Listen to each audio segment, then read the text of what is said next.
Hello class. A few quick notes before we begin. The exams have been graded. Homeworks 1 through 3 and the midterms will be put on Blackboard, and drop day is Friday for those of you to consider dropping class if you're doing very poorly. Um, there will be curves on the exams. They just haven't been determined yet. Homework 4 is due tonight. Homework 5 is out. Yes, you do indeed have to find a 0 day through fuzzing, and to help you out with that, I'm going to cover what just came out on NetSec earlier this week.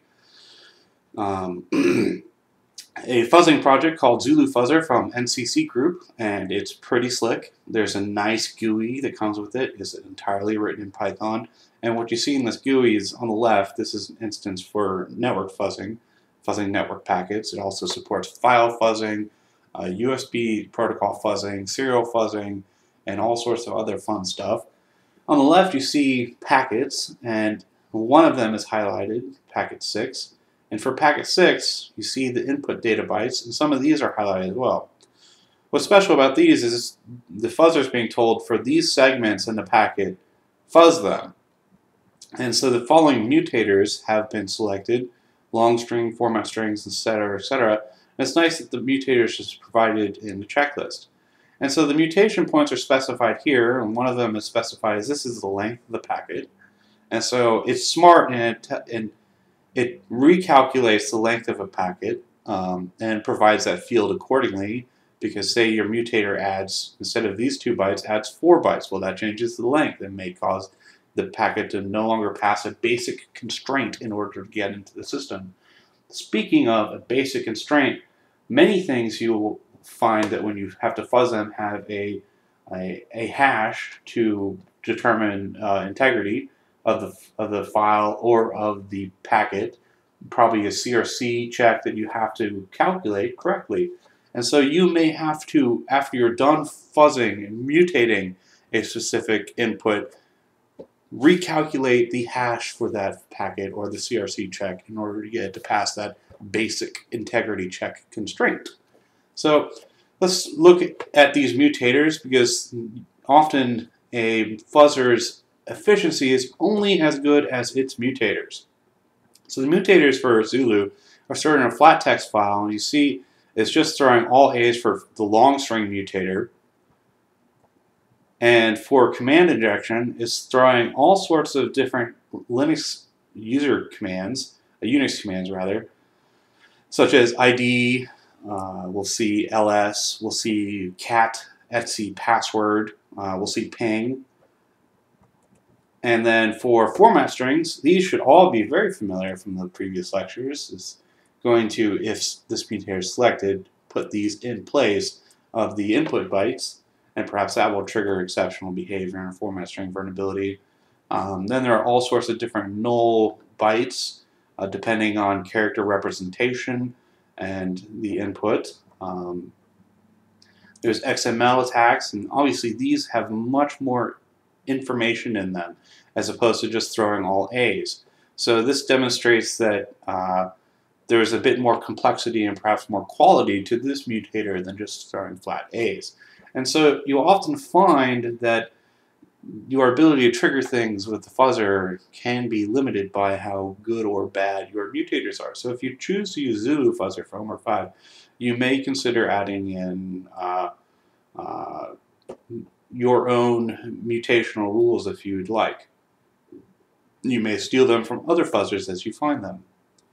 Anyways, let's begin the lecture. So we left off last time with a demo on executing shellcode on a vulnerable stack example. And we're exploring how the stack works, well, more or less recapping that and showing how we're overriding the return address to point to shellcode that we stored in an environment variable.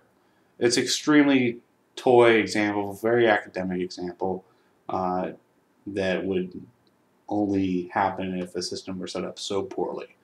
But it was to demonstrate the very, very basics of a privilege escalation. So often you'll see that the stack, however, is not executable. So memory segments, as we discussed, have permissions. Usually you'll see read, write, or execute. And you'll often see that the stack, as it is the program scratch space for data, will not be set to executable permission. So if you store shellcode or you inject malicious code there and you try to point the processor to it, it's going to segmentation fault because it's trying to perform an operation or access a segment that doesn't have segment of memory that doesn't have permission to do whatever it's being told to do. So you can still, however, control EIP because return addresses are stored on stack, so you can still hijack execution and point it somewhere else. So you can point it to other segments that have executable permission that you can perhaps inject code into. You can also point it to existing code and get it to operate maliciously. For instance, you can point it to all sorts of library code, and one of the most common libraries is libc. Libc has lots of fun features to make general C programming much more enjoyable, such as allowing you to make arbitrary Unix commands with the system, not the same as system calls, as we'll cover later. And in order to spawn a shell and do the same example, what we'd have to do is pass system an address to a string that's contained bin sh in memory. And we're going to explore how, for this given stack where we have the previous function as passed argument 2, argument 1, its return address, and then jumped into the function, and the function prologue pushes EBP, pushes its own local data, and then the vulnerable buffer, for example. And this will be, these top three will be the prologue actions, and the prior things will be assumed by this function to be handled before calling it, and that's the calling convention. So we're going to exploit this. Let's go full screen. So the first thing we're going to do is we're going to fill up the vulnerable buffer all the way up to the return address with garbage data. Instead of just completely smashing the stack, we got to be a little bit more precise here. So we overwrite the return address on the stack with the address of system. We're going to have to find that. And then we follow system with whatever we want it to return to.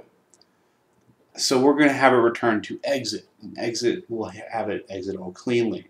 If you don't exit all cleanly, it may cause your exploit to crash or to fail to pull off. And then we're going to pass system the very first argument. It's very, very simple, very, very sweet.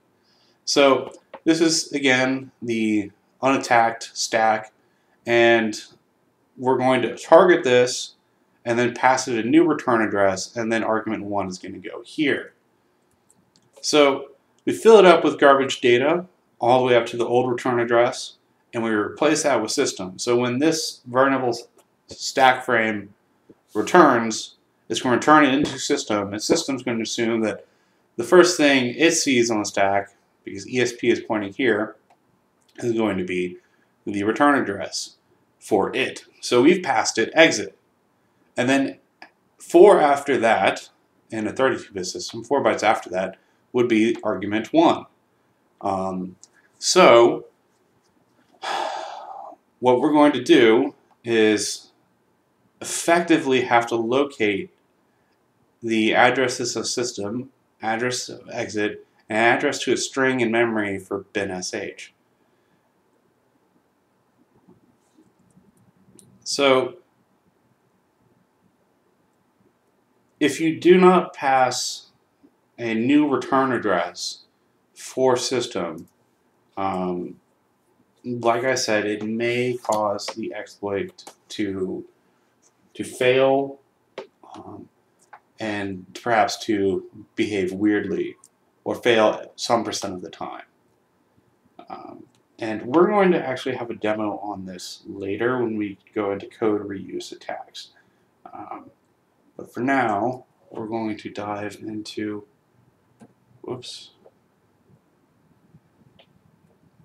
the next lecture. And I have a number of demos to record for this one. So, last time we covered the world's largest DDoS attack going on at the beginning of the lecture. And this is actually a very good article on the very basics of the technique they used, NTP amplification. The article also covers how to defend against it and how to identify if it's going on your servers or your networks, and how to determine if your servers, if their NTP servers, are vulnerable. It's a pretty quick and easy and good read. Speaking of botnets, there's also another good article on attacking financial malware and the botnet command and control panel. And we'll cover these attack techniques, but it goes to show that hackers aren't always good at security either. So the FBI every now and then brings down a really, really big botnet. I believe they brought down a number of Zeus botnets, and hacking the single point of failure, one of the command and control panels, may be the way to do it. And so this author found, I think he was just playing around with it for one evening. He found the following vulnerabilities that are actually quite boring in the command and control panel, such as the HTTP doesn't have, the login panel doesn't have HTTPS, so it sends all the credentials over plain text. Is very easy to brute force. There is no cross-site request forgery protection. The passwords are stored in MD5. You can do SQL injection on the login page, and we'll cover these techniques later. And the fun one he found, which is where this stuff is more relevant, is he was able to find a remote code execution vulnerability in the command and control interface for the botnet, and it allows him to, with PHP, simply hijack the botnet, which is pretty awesome, or at least compromise it. So it's a good read, and we'll get into this stuff later.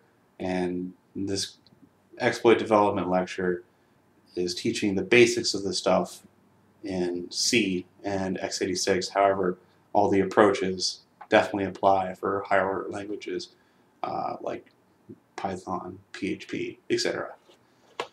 So for the outline of the rest of today's lecture, we're going to cover the foundations of writing shellcode and really dive into it for Linux, and then end today's lecture on position-independent shellcode. And next time we're going to cover heap exploitation and the rest of this stuff.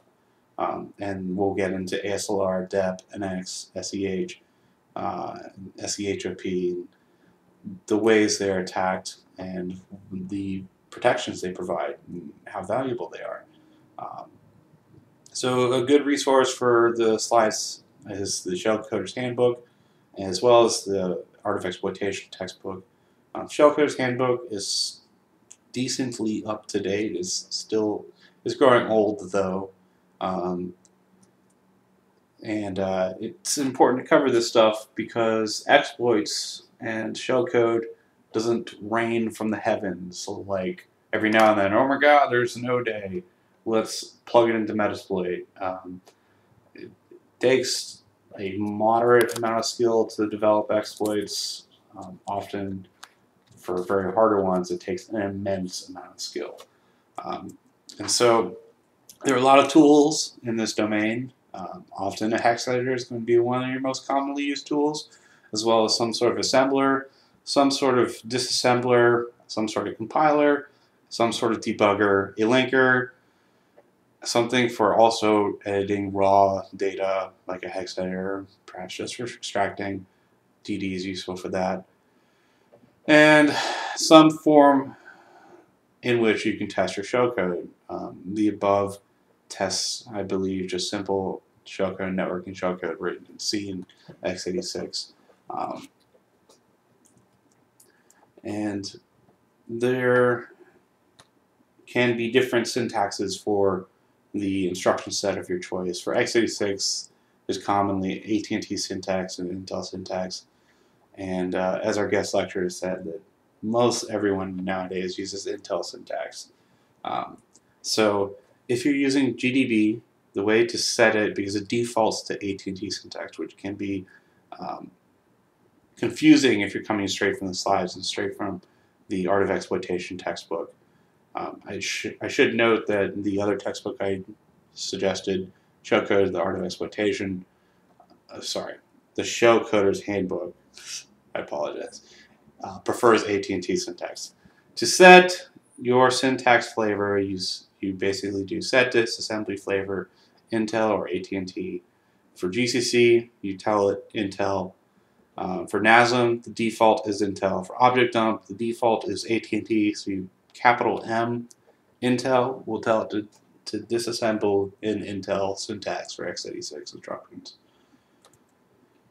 So shellcode is a set of instructions that's injected and executed by a vulnerable program in an exploit. And originally, the main purpose was to spawn a shell. It now refers to any exploit code at this level and is used to directly manipulate program registers, processor registers rather, and the execution of a program. It's thus generally written in assembly code and then translated to hexadecimal opcodes by assembling and linking it. And there are often very subtle nuances that you have to pay attention to when working at this level. And these nuances are often processor specific, operating system specific, and then sometimes they can be also library, compiler, and virtual machine, sandbox, etc. specific. And we're going to have to learn how to write our own shellcode so that if you see it, not only in a pen testing standpoint, but also an incident response standpoint, you are able to identify it, reverse engineer it, and figure out exactly what the attackers are doing to your system. That's why we're covering it. So in order to understand how to write shellcode, we're going to have to understand system calls. This is not the same as the previous example that I started with, system function provided by libc, or any other library calls. System calls are provided as an interface to the operating system. You should remember that. They're very different in A, style, B, calling convention, and C, functionality than functions provided by libraries. They often also completely differ per operating system. So system calls are extremely powerful and allow access to operating system level functions. And in order to trigger them, usually the processor has to switch from user mode to kernel mode, and that requires a full context switch, some performance overhead as well. So there are two common methods for executing a system call in Linux. You can call the libc wrapper, so execve, etc. Well, I'm sorry, that's the system call directly. Or you can call the system call directly with assembly. So you load the appropriate arguments on the stack, and then you call interrupt 0x80. So int 0x80 is the most classic way of directly calling system calls in assembly. There are alternative methods that I've heard of in different trap numbers, interrupt numbers rather, and we'll touch on them just a little bit.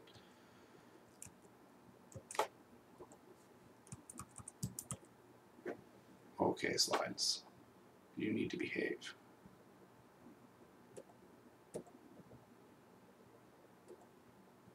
Okay.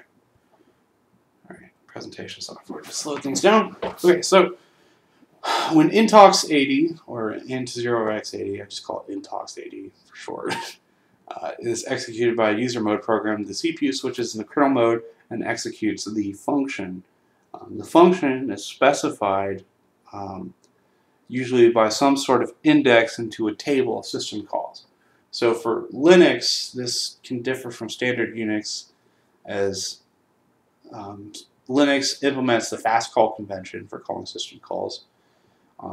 and this provides somewhat higher performance, and effectively the specific system call is loaded into EAX register. Instead of being put on the stack as an argument, it's loaded into the register, and then the rest of the arguments are placed into EBX, ECX, EDX, and etc. For if you pass it enough arguments, they will start being put on the stack.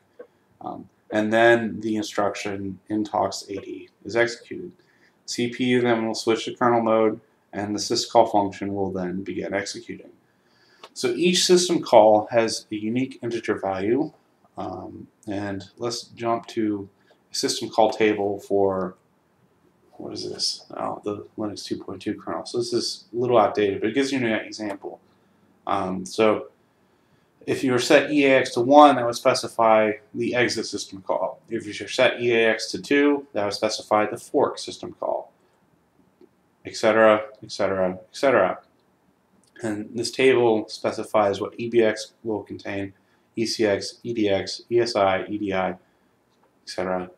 I don't believe anything goes, nope, some things may go past EDI, as I suggested. So, with that under our belts, often the registers, instead of containing an entire string or an entire structure, will contain a pointer to whatever it needs. And that's the common way of doing things, even on the stack. So the most basic, absolutely basic system call is exit. It takes in one parameter, and it then just calls intox80 after setting EAX to 1. So let's see how this works in assembly. I have some very basic, oh, that's too soon. For this code, if we compile this, it will disassemble to the following code for the function exit. It will move EBX some value, then it will move EAX to OXFC. Obviously this is a different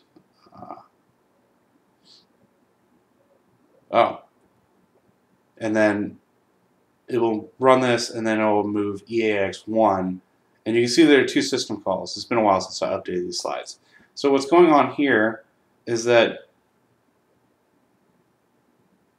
it's doing some system call here for the handler for exit, and then finally running exit. So this previous system call, whatever FC is, I could look it up, but it hardly matters, is obviously doing some form of cleanup, and its index in the system call table is specified as FC, and then its first parameter is being passed here.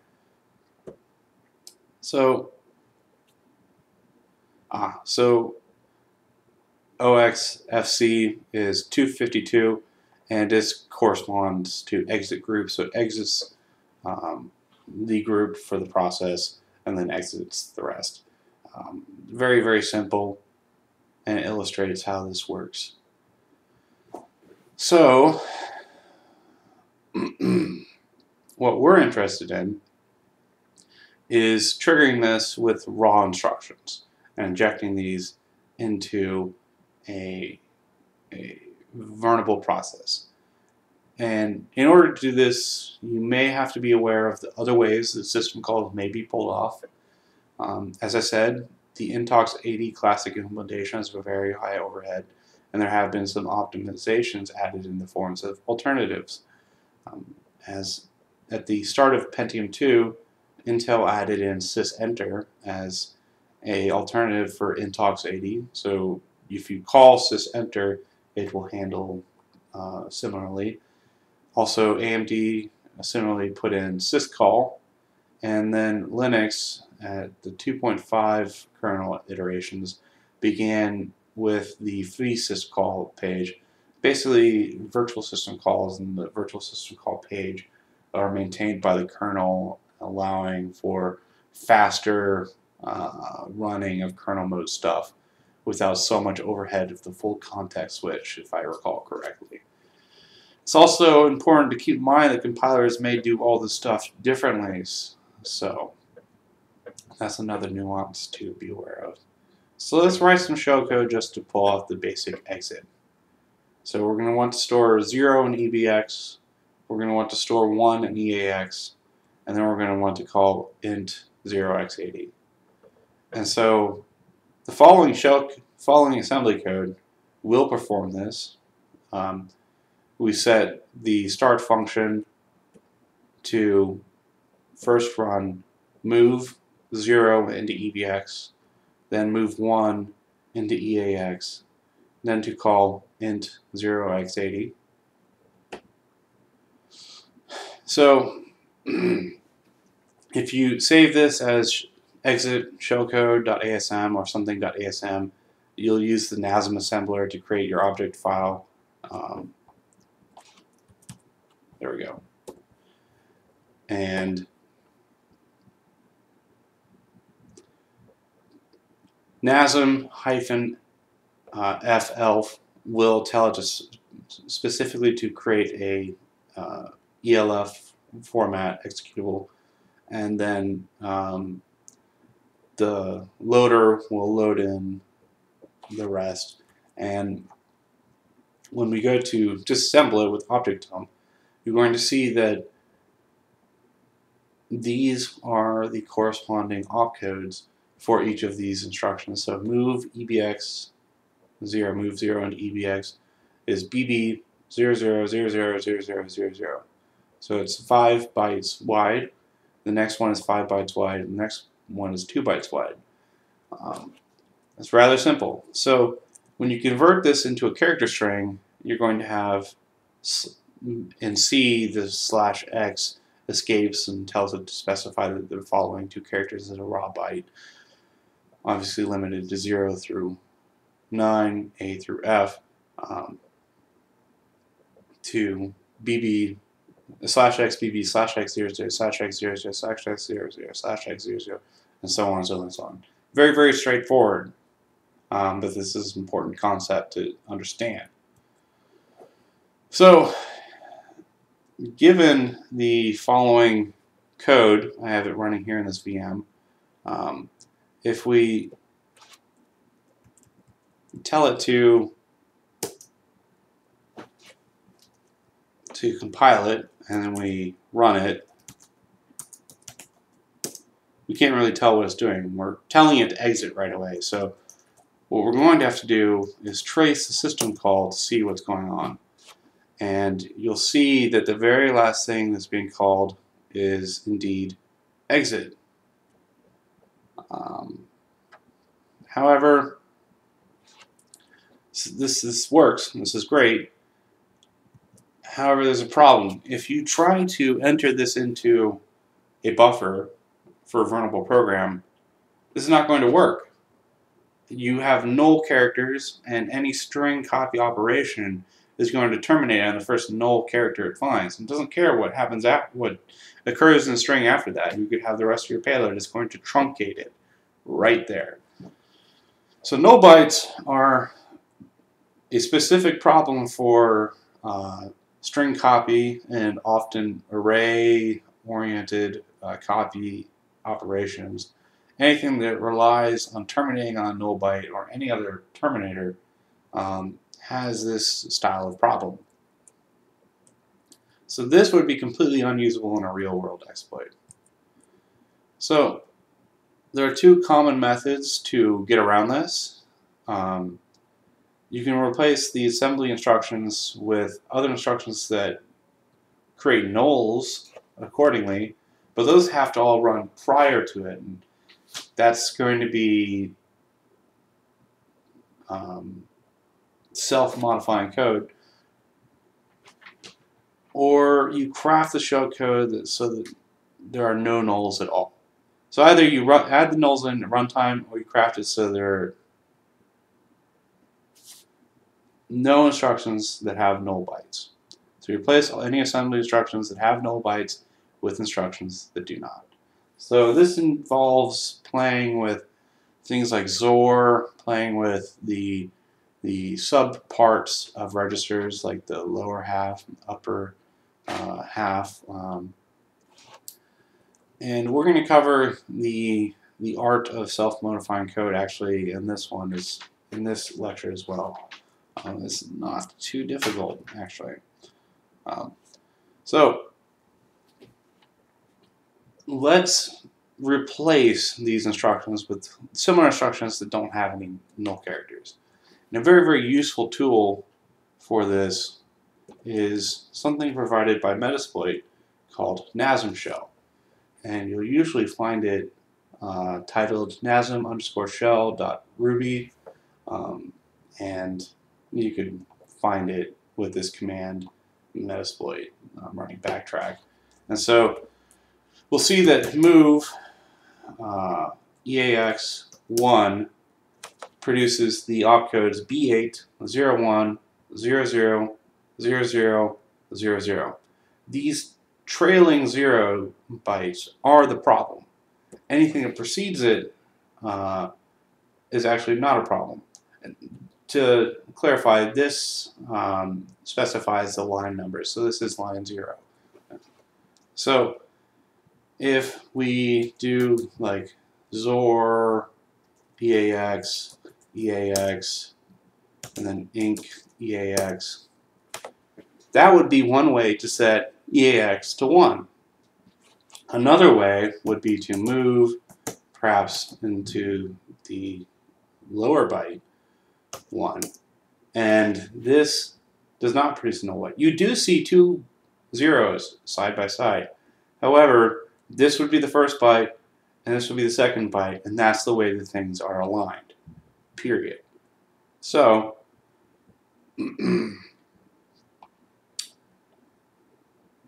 way we rewrite these is, instead of moving 0 into EBX, we XOR EBX, EBX, and then instead of moving 1 into it, we can move 1 into the AL register.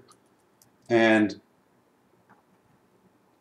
to recap, the AL register is the lower 8 bits of the AEX or RAX register, and this is left over from the very, very old days for backwards compatibility. And a lot of things that are left in for backwards compatibility are often very convenient during exploitation. And backwards compatibility is often one of the absolute banes of security, and is really frustrating to have to defend legacy and backwards compatible stuff. So this is our new assembly code, and you'll see that when we put it all together, there are no null opcodes, and this is great. The shellcode is also much smaller, and this is actual shellcode that you could inject into a vulnerable process, this buffer, that would cause it to exit. Not very useful. So let's recap here that there are 5 steps I suggest for writing useful shellcode. You first use a high-level language to write the desired shellcode, and we're going to explore another example with that. And you compile and disassemble the high-level shellcode program. You analyze how it works at the lowest level, the assembly level, and you clean it up, you compact it, you make it injectable, you extract the opcodes to create the shellcode, and you should be good. So let's start from a basis, and we want to be able to execute arbitrary binary. And this would be the code to execute binsh with execve. And execve takes 3 arguments: a pointer to a string that specifies a file name, pointer to an array of arguments, and then a pointer to an array of environment variables, which can often just be completely null.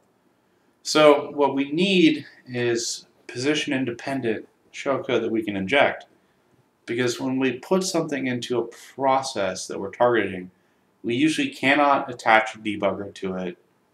We usually cannot figure out without a memleak what the stack looks like at a specific address. And so we need some way of having it so that our shellcode is not fragile and doesn't rely on it being located at a very, very specific address in order to work. It needs to be position independent. So this is a difficult task, but there are ways to do it, and usually short jumps allow you to do this, and we're going to explore that in just a little bit, but I don't want to get too far ahead of myself. So, like I said, execve, this is the target system call. We're going to use this to spawn a new shell. It takes 3 arguments. They must all be pointers. The first argument is going to be a pointer to a string. The string specifies what it's going to execute. In this case, it's going to be bin sh. The next pointer is going to be to an arguments array. And in most cases, the very first argument is just going to be also the name of the file. Then a pointer to the environment array can be left as completely null, will have to be pointed in as well. So EAX is going to be the system call for execve. EBX is going to be a pointer to the string in the binary to execute. ECX is going to be a pointer to the arguments array. And EDX is going to be a pointer to the environment array, or a pointer to something that's null. Not a null pointer, but a pointer to something that is null. So, like I said, hard-coded addressing makes fragile shellcode, and relative addressing makes position-independent shellcode. And so, EAX will hold the integer number for the address of the execve system call, and we've already covered the rest of this. So, what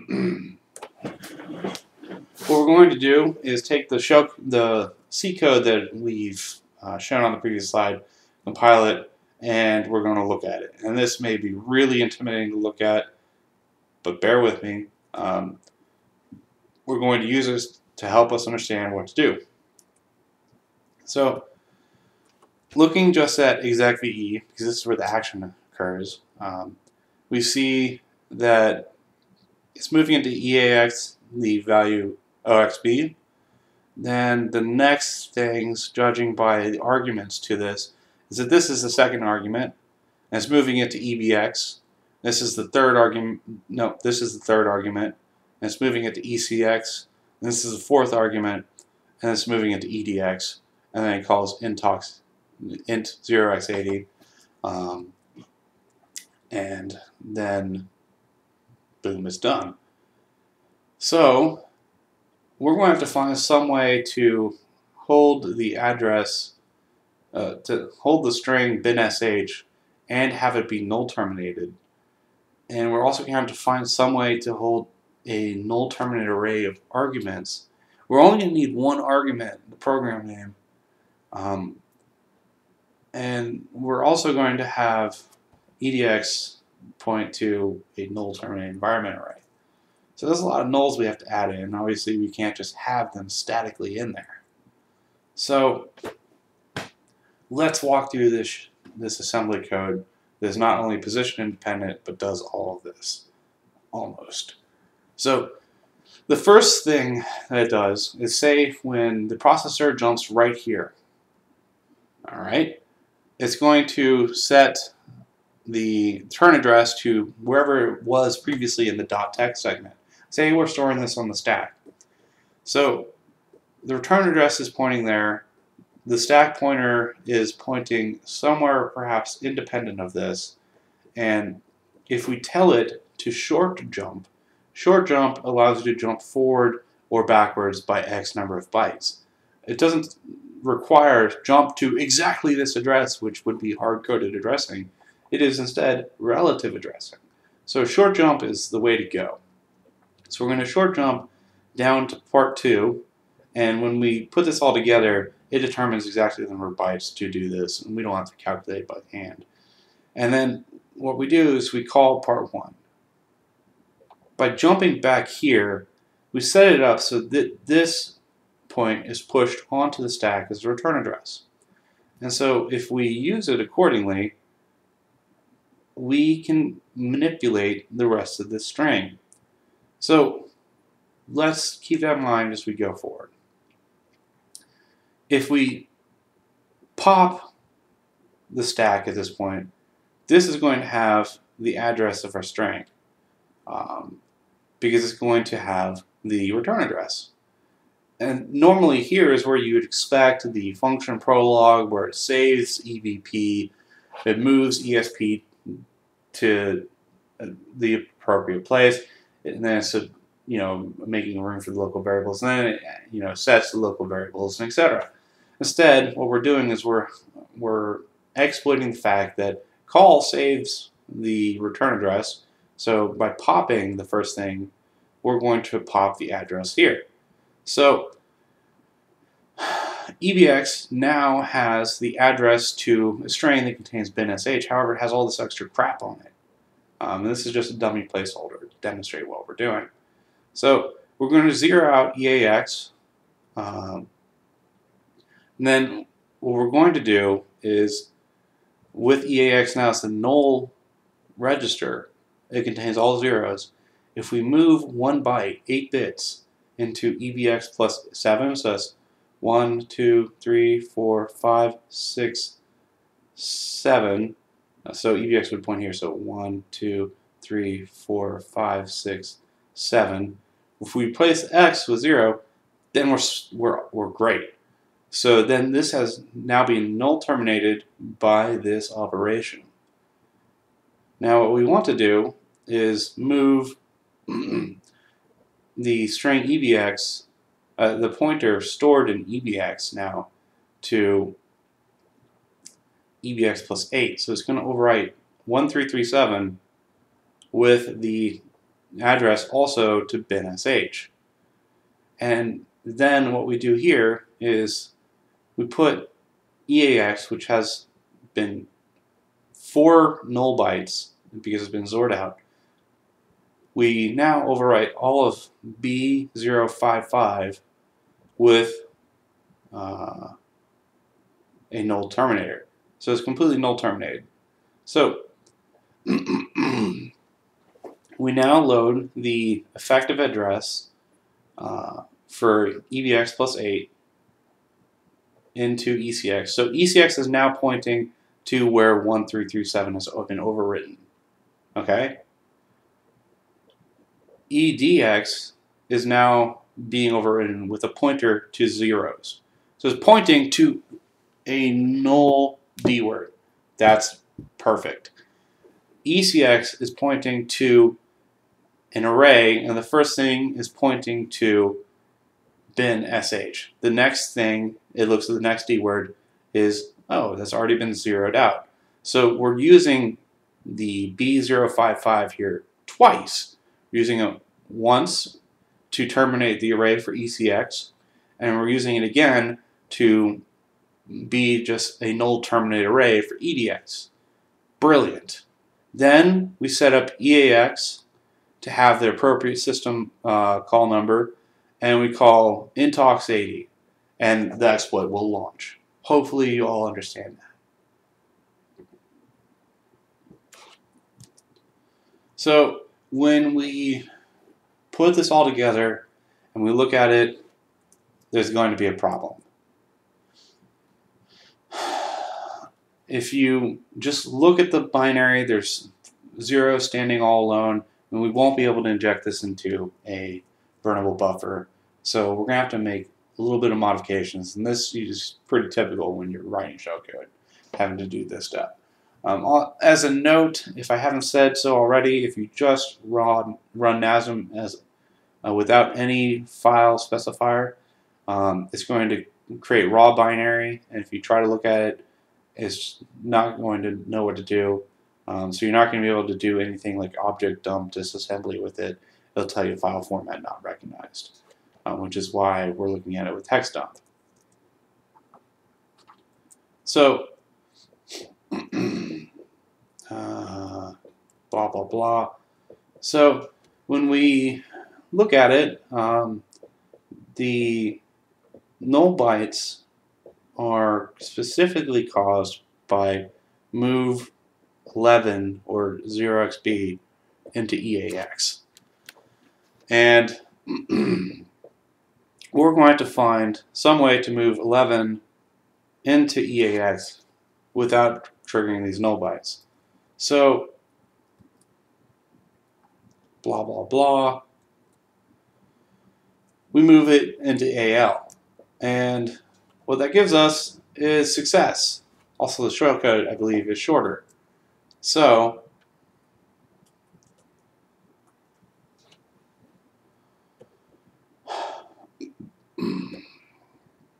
we have the following shellcode, and we now have move AL and move 11 into AL, and we're going to, whoops, this is the right terminal. See that it indeed has no mouse. Stop messing up. I hate this VM. It has no null bytes, and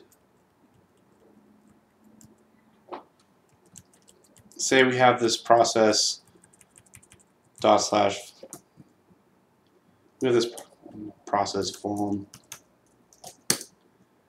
and it does some form, oops, something, and if we give it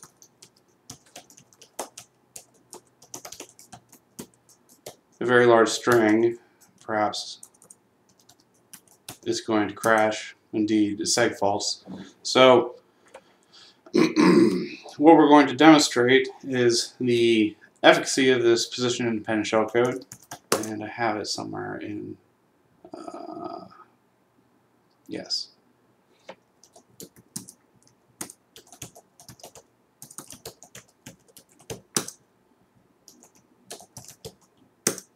Alright, so let's indeed verify that there are no null bytes, and we can see that it looks like there are no null bytes.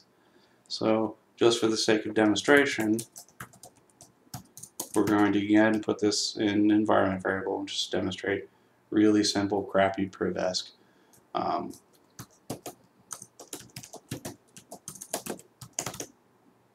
Whoops.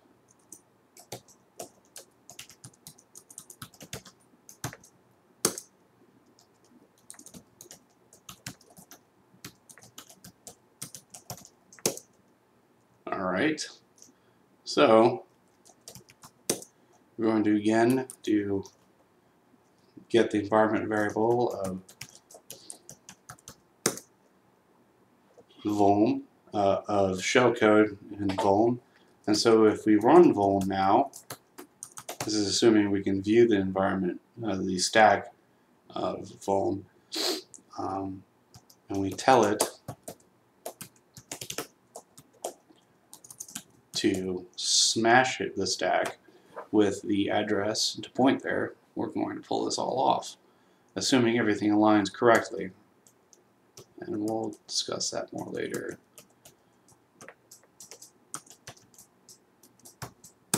And boom, it worked.